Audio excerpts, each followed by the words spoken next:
introductory class will be there about Kubernetes, but when you will join our course, you will get to know each and every concept in detail. Okay, so guys, the first is need for the Kubernetes. Before need of the Kubernetes, I will spend some time to make you people understand about the Docker. Then exactly what can be covered, what cannot be covered, how does it work, architecture of the Kubernetes, and then I will show you creating a Kubernetes cluster. Okay, so let's get started, guys. So let me first make you understand what is the Docker, concept of the Docker. So why Docker came in picture?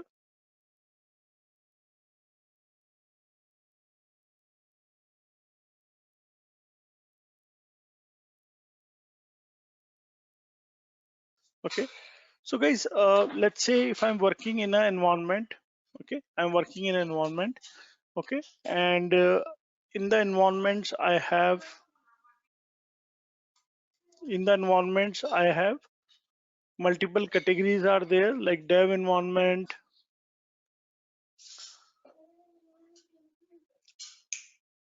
the dev environment, the QA environment,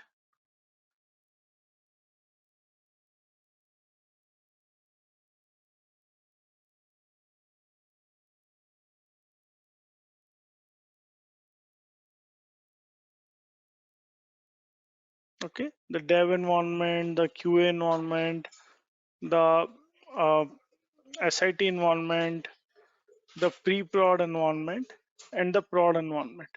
So when I'm developing a code in my environment, I have an installation layer is there, okay, and I have a dev configuration layer is there. Okay, for example, if I have a Tomcat server is being installed, so I have a Tomcat installation is there. If I want to change the port numbers of the Tomcat, so I have a configuration layer is also there, okay, for me,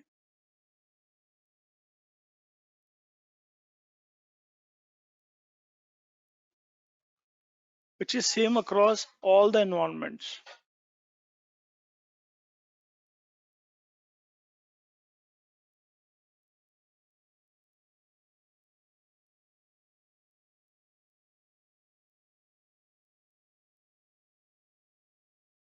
Okay, now guys, whenever I deploy the new component, so this is an observation that my deployable component works fine in the lower environment. Okay, let's say I'm deploying any deployable component that works fine in the lower environment. Okay, but when it moves to the higher environment, it doesn't work. For example, if I'll deploy my code into the dev and the QA environment, it looks they work fine, but the moment they reaches to the higher environments, okay, you will see them that they are not working as expected.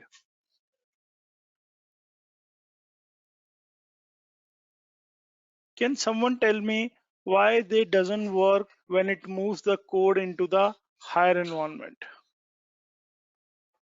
Can someone tell me why it doesn't work when the code moves to the higher environment? Why it doesn't work when it moves to the higher environment? Yeah, because of might be when the environments were formed, okay, the configuration and installation layers were same, like this installation layer and the configuration layer versions might be same. Later point of time, it would have been changed. For example, when probably the environment was set up, we were installed Java 6, but a later point of time, okay, for other environments, okay, because of any troubleshooting reason, because of any of the housekeeping activities, their versions has been degraded or upgraded. So because of multiple reasons, configurations would have been changed, and that is the reason our code doesn't work in the higher environment, right? So what is the solution to that problem is, solution to the problem is, if I will package all the three things together, like the installation layer, configuration layer, and the deployment layer, and then I must be and I will take,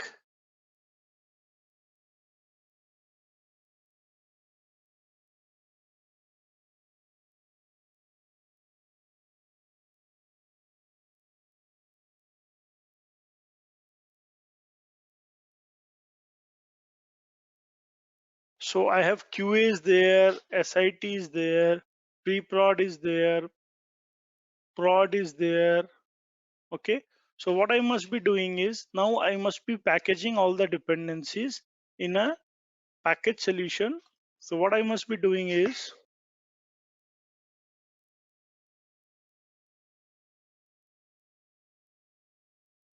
I must be packaging all the dependencies, my installation layer, my configuration layer,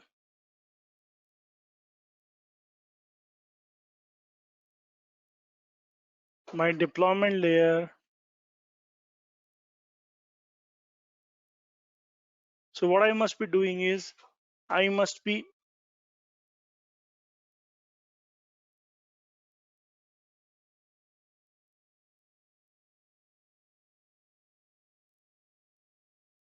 packaging this, and I'll be deploying this entire package together. Instead of deploying only the deployable components, if I'll be deploying entire package together, okay, when I'll be deploying this part together, this part together,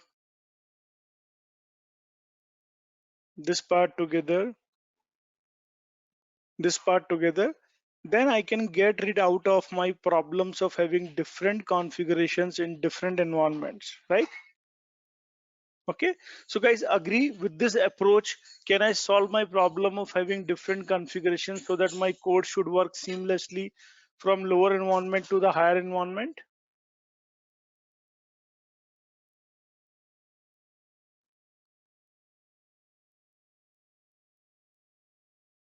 Now this package, we are calling it as a container. Let me write it somewhere. So this is nothing but a container. Okay, with the help of container, you can package your dependencies in a single package. So guys, again the question is, if container is doing good, then how container is different from virtual machines? Because nowadays there is a discussion is going on how virtual machines are different from containers. Okay, so what did SIT means? System integration testing environment. So guys, system integration testing is the SIT environment. Now, so I'll tell you what is the difference between virtual machines and the containers. So this is just a recap, guys. So I'll not go in depth into the virtual machines and this difference, but I'll tell you very high level what is the difference is there. So whenever you go for a virtual machines, okay, you will have underneath hardware is there. On top of that, you might have an operating system. You might have an operating system, might have or might not have, because we have both kind of systems are available. On top of that, we will have a hypervisor is there. So hypervisor is what? Hypervisor is a software which will help you to create multiple virtual machines. So there is a hardware is there. On top of that, operating system is there. Okay. On top of that, operating system is optional or maybe mandatory. Both the things are there. It depends upon the which kind of hypervisor you are using. Few hypervisor doesn't need a operating system underneath. Few hypervisor needs a operating system underneath. Okay, so let's say assume that I have operating system is there. On top of that, a hypervisor is there. On top of that, I have multiple virtual machines have been created. Let's say I have created uh, 3 virtual machines, V1, V2, V3. So this is the typical arrangement in a virtual machine world. Now, uh, when it compares to containerization, so what we will be doing is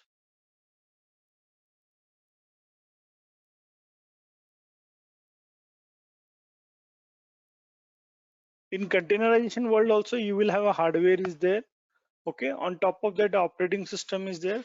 So here instead of hypervisor you will have a software is there which will help you to create container environment, that is Docker engine. Okay, on top of that, instead of virtual machines you will be having different containers.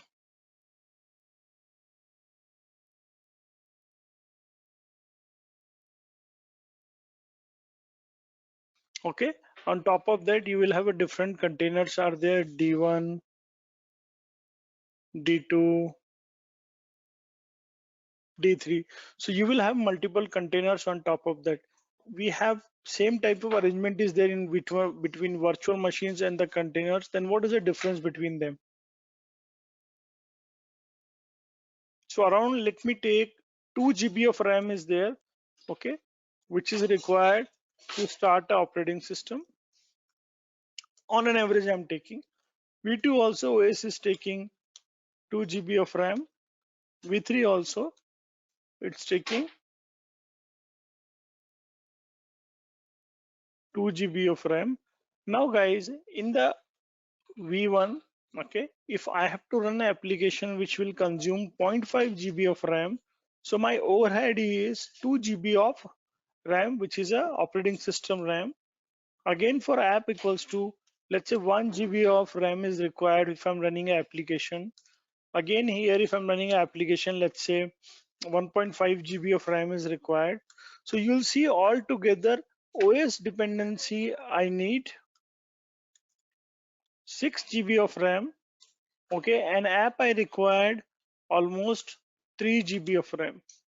Okay, so you can see that if I have to run an application which consumes 3 GB of RAM, for that I will have a dependency of a 6 GB of RAM. So double overhead is there. Okay,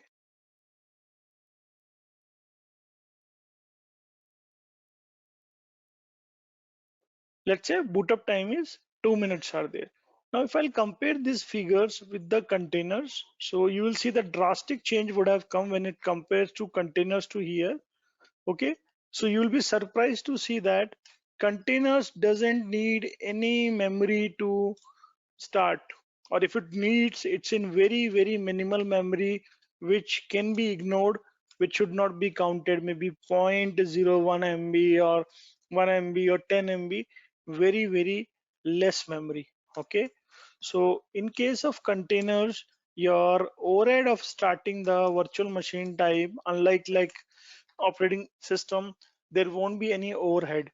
So whatever memory is required to our application, okay, you must be required only that much of memory. So your OS level dependency is not there. Okay, and you can see instead of 6 GB as compared to virtual machine, in container world it's 0 GB is required. Okay, so our saving is huge. Instead of 6 GB versus 0 GB, and this memory can be used for starting more applications. Okay, now when it comes to the startup time guys, so the startup time of the container is 1/20th of the second, single millisecond. Okay, the moment you will do iBlink, container should be started. A core container or plain vanilla container should be started. I'm not talking about the application startup time. I'm talking about the container startup time. It takes 1/20th of the second. The moment you will do iBlink, container would be getting started. Okay. Okay. Now, guys, I have a question for you. So it means that containers are replacing a virtual machine.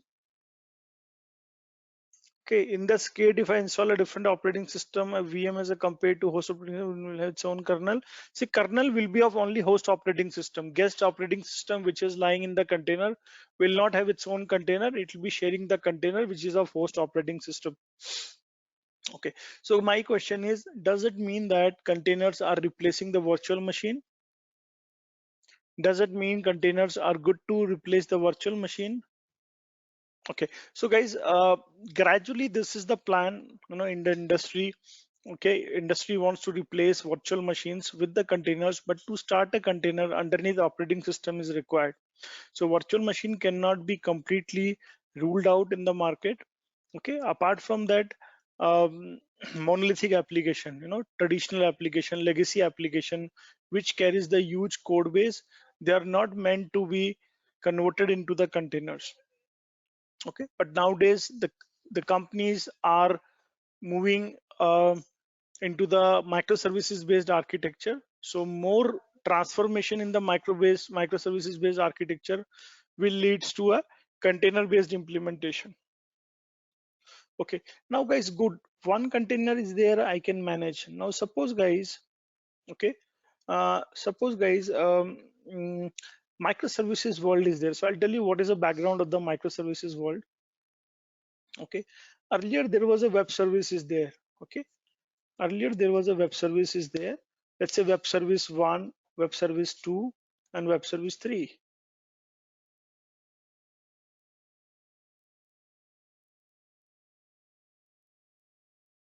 Okay, let's say 3 web services were there in your project. Okay, now 3 web services were there in your project. Okay, which required 3 virtual machines. Okay, machine 1, machine 2, machine 3.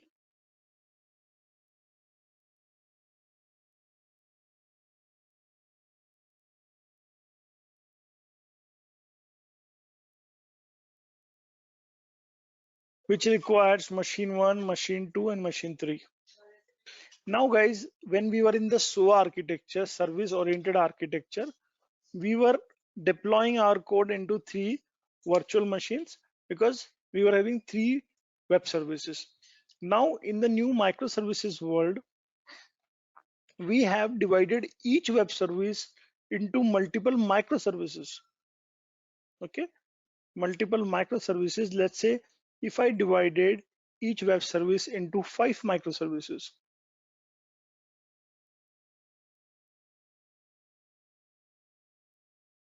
M1,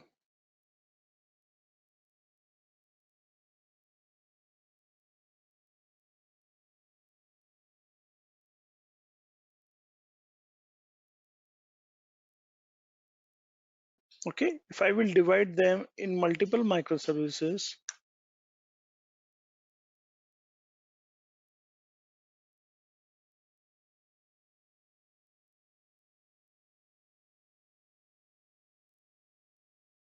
okay, so let's say if I will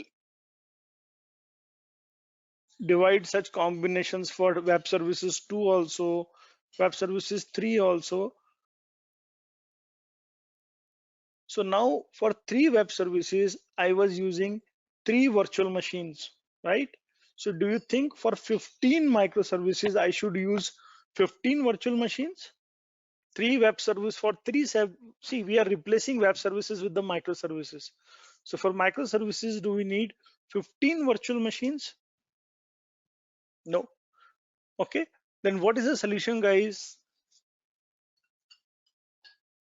Okay, they can run as a container. Okay, so let me containerize them. Okay, let me started them as a container.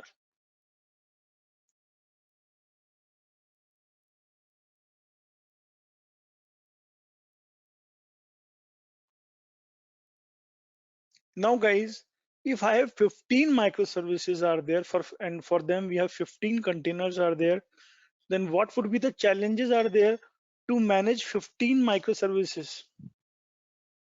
What would be the challenges are there for 15 containers? Networking.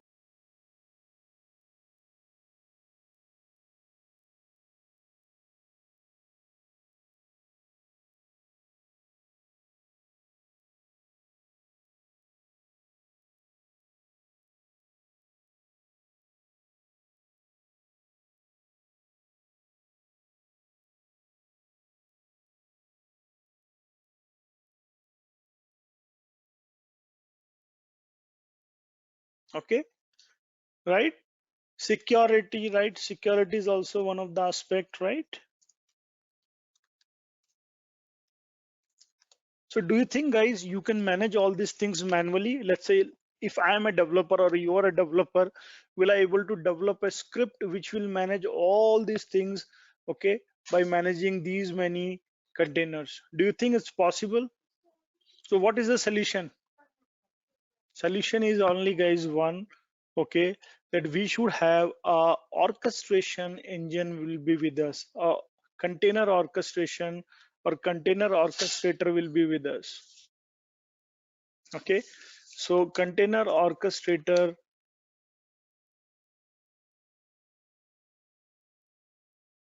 okay, container orchestrator will be with us. Okay, and that is the reason guys people started thinking about a solution which can do all these things for you. So guys, which are the tools are there for container orchestration?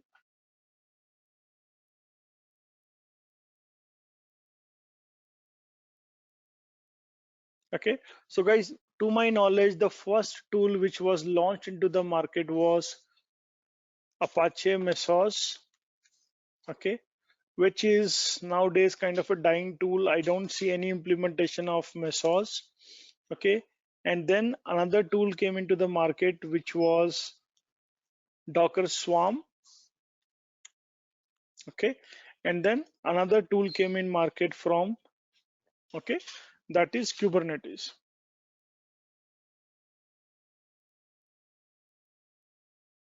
Okay, so Docker Hub is not a tool for container orchestration. Okay, inside Kubernetes now, inside Kubernetes, guys, a lot of flavors are there. Okay, so a lot of flavors are there. Can someone tell me what are the flavors are there inside Kubernetes now from different vendors? We'll quickly write down that flavor. Inside Kubernetes, kubeadm is one of the flavor. Okay, and uh, AWS is saying EKS I'm giving, AKS uh, Azure is giving, Google is giving GKS for us. OpenShift is also one of the platform which is coming in the market. Apart from that, guys, any other flavor? Minikube is one of the option. Okay, so guys, if you want to spin up Kubernetes environment, there is a component is they'll call Kube Spray, that is also very famous in the market. Okay, apart from that, nowadays Helm chart has also come, Rancher has also come, so a lot of flavors have come, guys, of Kubernetes. Okay, so guys, I'm not telling which can be used for real time. Okay, I'm telling which are the flavors are there of Kubernetes. Okay, so these are the flavors are there of Kubernetes, and Kubernetes is the future, guys. Okay, so kubeadm will be used for, it can be used for on premises, it can be used for cloud. EKS is for Azure, sorry, AWS. AKS is for Azure. GKS, sorry, GKE, Google Kubernetes environment. GK is for Google. OpenShift is from Red Hat. Minikube, which was from single node cluster. Kubespray from Ansible, if you want to if you want to have readily available playbooks. Helm charts is something, a new package has come of Kubernetes. Rancher is something which is helping us on the dashboarding part. So a lot of components are getting incorporated. Now let's open the Edureka slides. Okay, okay, they're faster, reliable, efficient, lightweight, and scalable. Okay, but what are the limitations are there? They are not easily scalable. When the number of containers will be growing, scalability is little tough.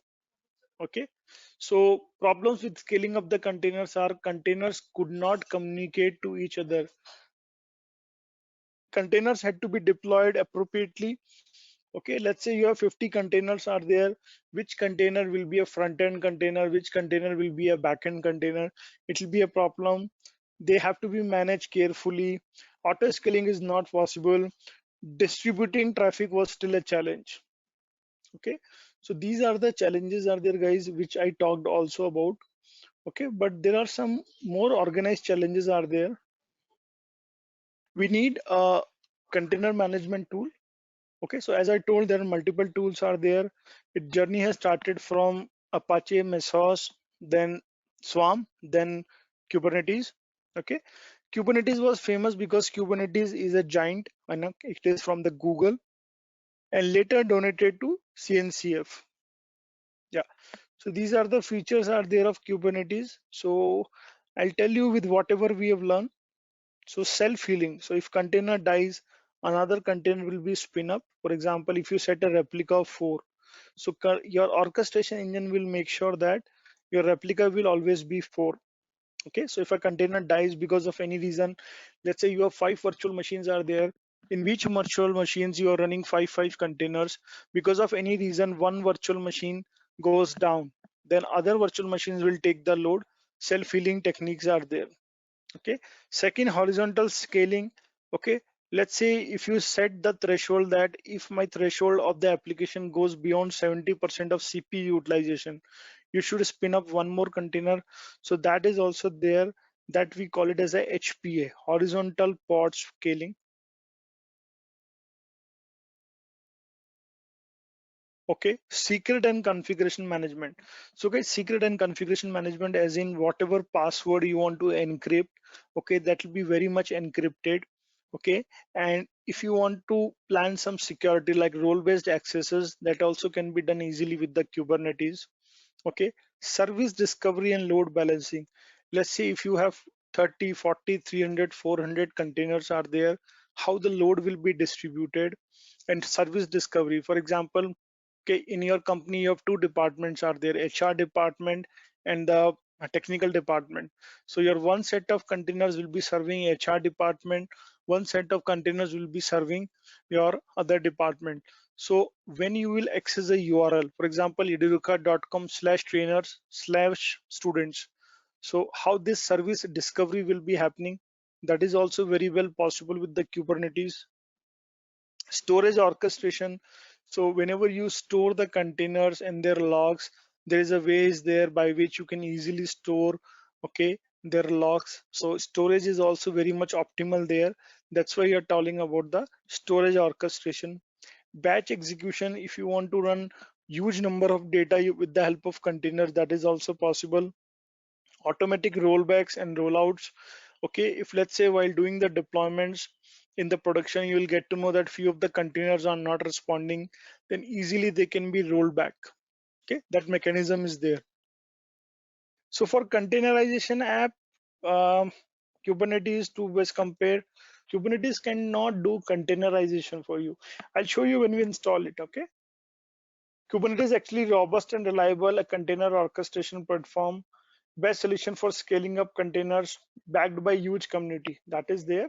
So guys, there is some important Slack groups are there. You can join the Slack groups also. Okay, Kubernetes versus Docker, Kubernetes versus Docker Swarm. So I think this is clear.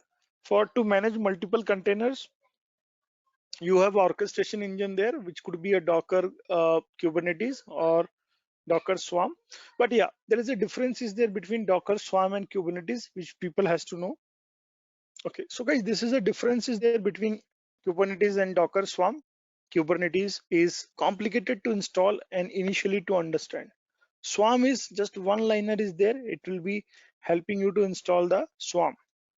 Okay, Docker Swarm GUI is not available. Third-party plugins are available which you have to use. But for Kubernetes, GUI is available. Okay. Scaling up is slow compared to Swarm, but guarantees strong cluster state. So like whenever you change the number of replicas, Swarm will be very much faster. Containers has little complex procedure is there, okay, inside containers, sorry, inside Kubernetes framework, but it guarantees that your container will not be crashed easily. Load balancing requires manual service configuration, provide built-in load balancing technique. Okay, so why this manual service configurations are there in load balancing in Kubernetes? Because in Kubernetes, four type of services are there. Okay, so which service you want to configure, it's upon you. But where in Swarm, that four type of configurations are not required. Only one type of configurations are there. Updates and rollbacks, process drilling to maintain services while updating. Progressing updates, service health check throughout the update. So I think here Docker Swarm is little better, but again for the long term, for the huge volume, updates and rollbacks can be easily managed because containers, I mean Kubernetes supports A to B deployment, blue-green deployment, canary analysis, multiple things. Data volumes only shared with containers in the same prod can be shared with any kind of container. Okay, so data volumes, what happens is, okay, let's say if you want to share with something, if you want to share a log of a container, so here in Docker Swarm, you have to share it with some other container. But in case of Kubernetes, we have pod concept is there. So there is a init container is there. You can share your logs over there so that you can stream them to be accessed by a third party tool like Grafana, Kibana, or anything. Inbuilt logging is there in the containers, but in Docker Swarm, logging is not that great. You have to manage logging by your own. Okay, so let's move on to the next slide. So guys, this is the typical architecture of Kubernetes, okay, wherein we will have some one master component is there. Rest is our slave components are there. Okay, in this master and slave, we have a API server is there. Okay, which is nothing but how you communicate to the command line. Okay, and then we have a controller manager is there, scheduler is there, etcd is there. Okay, these components are on master side. Okay, and these components are on the slave side. Okay, so to make it very easy, I have created one slide, guys. Okay, you can see a developer is there when he wants to communicate with the master and the slave. So we have a master component is there, we have a slave component is there. Inside master we have a API server is there. So nothing, guys. If you want to use your Kubernetes cluster programmatically, okay, so you have to have some APIs. Console will be there which can be called using commands. So that is your API server. Okay, so component of the master that exposes the Kubernetes API front end for Kubernetes control plane. So nothing, if you want to use programmatically Kubernetes, you should have a REST APIs exposed. Second is controller manager, then scheduler is there. So component on the master that watches newly created pods that have no node assigned and select a node for them to run. So for example, when you are given a replica of 5, okay, so it will adjust these components into the different virtual machine all on the nodes. So next is kubelet is there, guys. So kubelet is sitting onto the master and slave. So what is kubelet job is? Kubelet is nothing but this is a agent on the slave or master machine which ensures that your pods are nothing but containers are running on within the machine. Okay, kubeproxy, it enables the Kubernetes service abstraction by maintaining network rules on the host and performing the connection forwarding. So it's nothing, guys, for networking purpose. We have kubeproxies there. Okay, and we have something is like how one node will communicate to another node. For that, we have something called CNIs are there. Okay, container network interfaces are there. So multiple type of container network interfaces are there. So guys, there are two networking concepts are there. One is a networking concepts within your a node wherein containers are running or pods are running. That is through kubeproxy. But when one node will communicate to another node, that is through this particular CNI container network interfaces. Could be many things, Calico, Flannel. Okay, on top of that pods are running. So what is a pod, guys? So pod is nothing, right? So whatever container we are learning, so in Kubernetes world we are calling that containers as a pod. Then what is the difference between container and a pod? A pod can have more than one container. Okay, and why we need more than one container? Sometime you need a sidecar container which will help you to download a dependency. For example, to start a container you need some dependencies to be downloaded. So you will have one additional container is also given in a pod. So pod can have one container or a multiple containers. So that is the beauty of the Kubernetes, that it allows more than one container in a pod. So logically when you compare, there is no difference between a container and a pod. Only pod can have more than one container. Okay, what is a etcd? So etcd is nothing, guys. This is a brain of your entire cluster wherein your container or cluster values are stored in the form of key value pair. Okay, it is stored in the key value pair. So for example, if you want to plan disaster recovery of your Kubernetes cluster, you can have more than one etcds. Okay, people who have worked on big data Hadoop, they must be knowing that they also store their cluster information in the form of etcd. And when they plan for multi-node cluster, they plan for actually multiple etcd databases. So etcd is nothing but a kind of NoSQL database is there wherein key values are being stored. Okay, so this is the, guys, high level architecture is there. On the slaves we have kubelet is there, kubeproxy is there, CNIs are there. Okay, on the master side you have etcd is there, scheduler is there, control managers are there. Okay, so now let me open a document. I have a document with me which usually we give when we teaches people about the Kubernetes cluster. Okay, first what we have to do is, guys, we have to see whether OpenSSH is being installed or not. Okay, so what do you think, guys? OpenSSH should have been installed. Is it installed or we have to install it? I think it should be installed automatically. So let's install. So guys, what I'm doing is I have already created two machines. Okay, one is a master, one is a slave. So what I will show is I will set up the kubeadm and I will show you that one slave has joined the cluster. Okay, so on master and slave, OpenSSH has been installed. Now let me update the packages on both the places.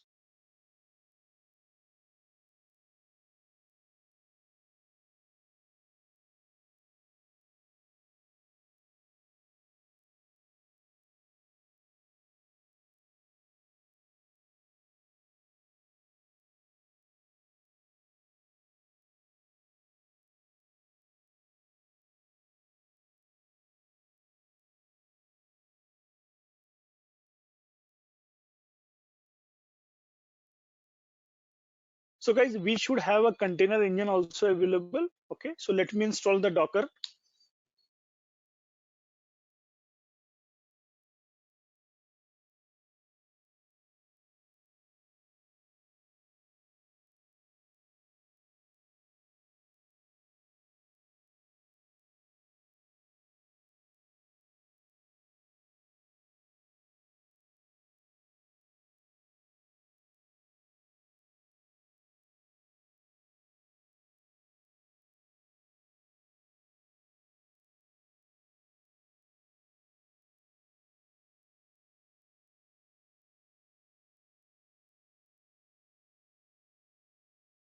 Okay, so let this Docker be installed on both the machines. Let me check Docker version. Yeah, this is installed on master. Let me check on the slave.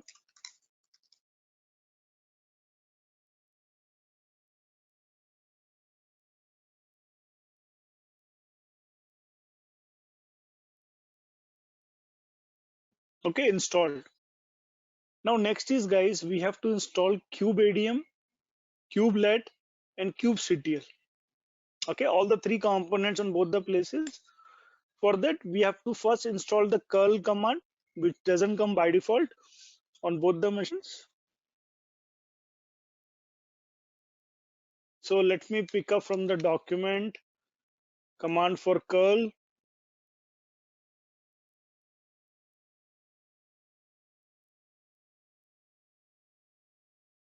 Curl command is getting installed. Afterwards, guys, we have to import some certificate in our operating system repository. Okay, done.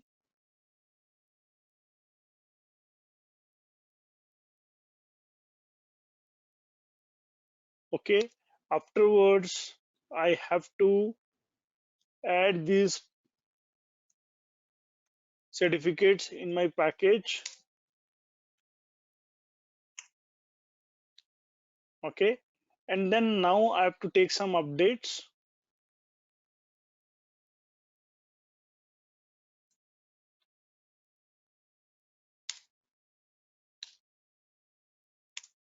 Okay, now guys, after the updates, I will install kubeadm, kubelet, and kubectl.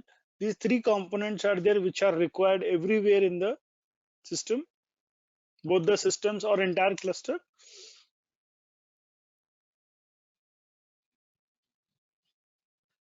Okay, so guys, I'm doing nothing. It's not logic or anything I'm applying. I'm just following the document. First, I installed the Docker to both the machines.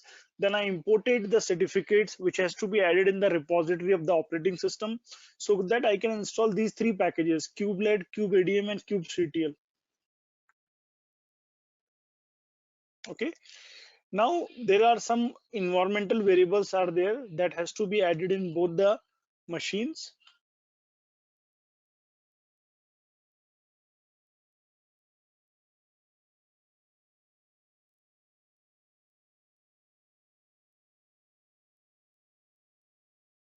1 minute, guys. I think here it is not installed. My bad. 1 minute. Let me add this line in both the machines.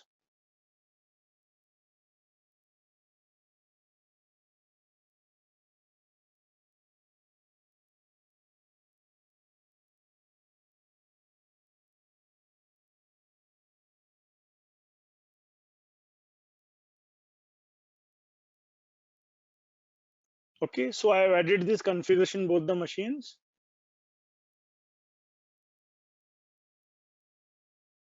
Okay, Now guys, what we have to do is we have to initiate the cube ADM from master machine so that we can designate the master machine to be as a master. So what we have to do is we have to advertise our master for them cube ADM to be started. So what I have to do is I have to pass the IP address of the master. Okay, so I know the IP address of the master. I have saved it someplace.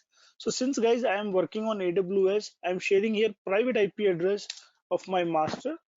Okay, that is being shared. So guys, I did nothing. So first we installed the Docker, then we installed the kube ADM, then I added a configuration line. Now I am designating my master to become a master. Okay, nothing else.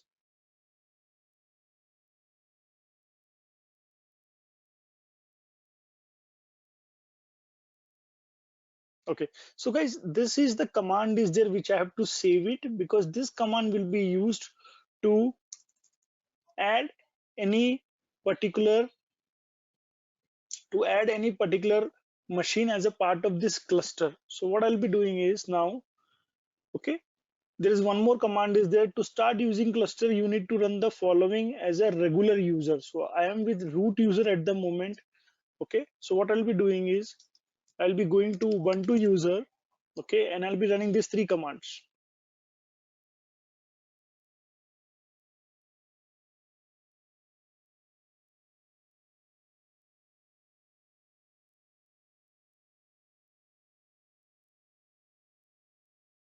Now my almost cluster is ready.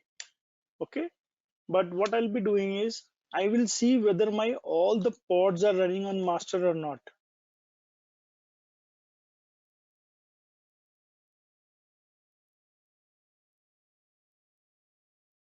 So you will see that when I'm giving kubectl get pods. So kubectl is nothing but this is a command line tool is there to get all the pods, okay, within the namespaces. Namespace is nothing but virtual cluster or the clusters within the Kubernetes cluster. So you can see two pods are running in the pending state. Why are they running in the pending state?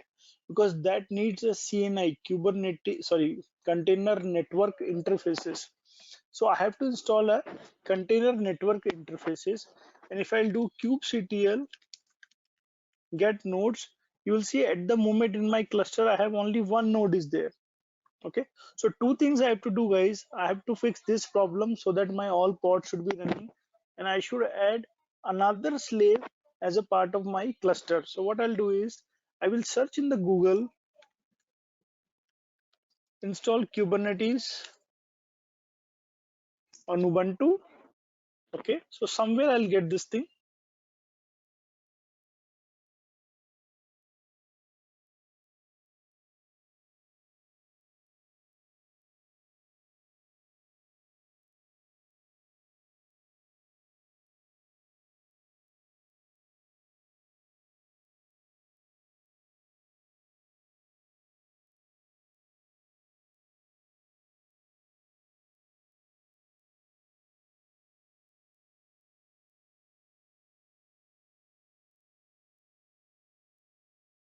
Yeah. So this is the CNI is there which I have to use.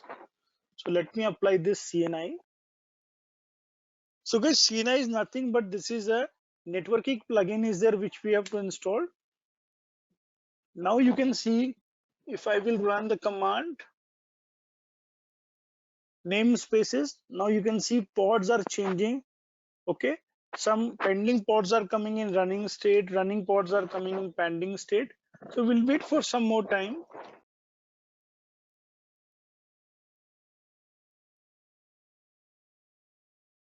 Yeah, so some pods are still in pending state. Yeah, all are running, not all are running. Yeah, you can see now all the pods are running.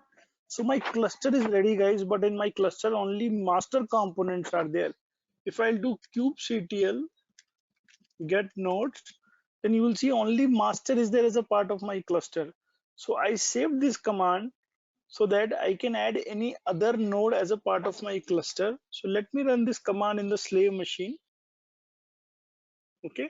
And you will see that this guy also will be joining my cluster. So this node has joined the cluster. Now if I'll do kubectl get nodes,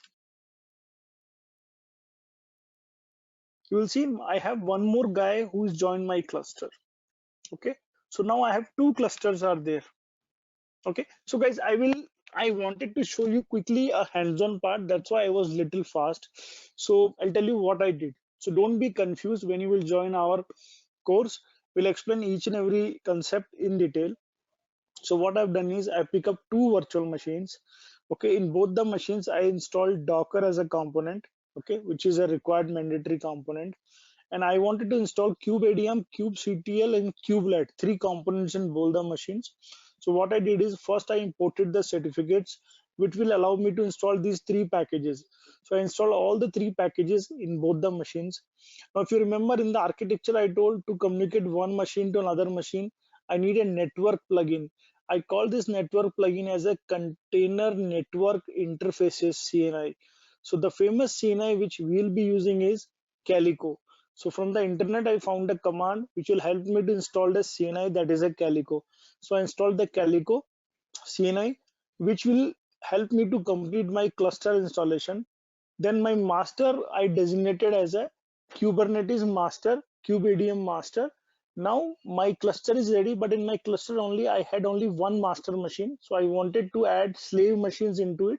So whatever the command is there which will help me to add another machine to my cluster, I ran that command from the machine which I wanted to add as a part of cluster, and then the another machine joined my cluster. Okay, in my cluster now I have one master is there and one slave is there. Let's say if I want to add one more machine, so I have to do the same thing. I have to install all these components over there, and if I run this command kubeadm, okay, advertisement command to that particular machine, that also should be a part of my cluster. That's it. Okay, so guys, that's all from my side. Hope you guys enjoyed the session.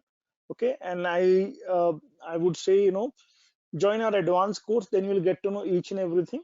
Okay, and thanks for your time, guys, and hope you like the session. And I always say world is small, we'll meet again, and bye for now, guys. And since lockdown is going on, please don't go out from your house. Okay, do your all activities at home only, and be safe, be happy, guys. Bye for now.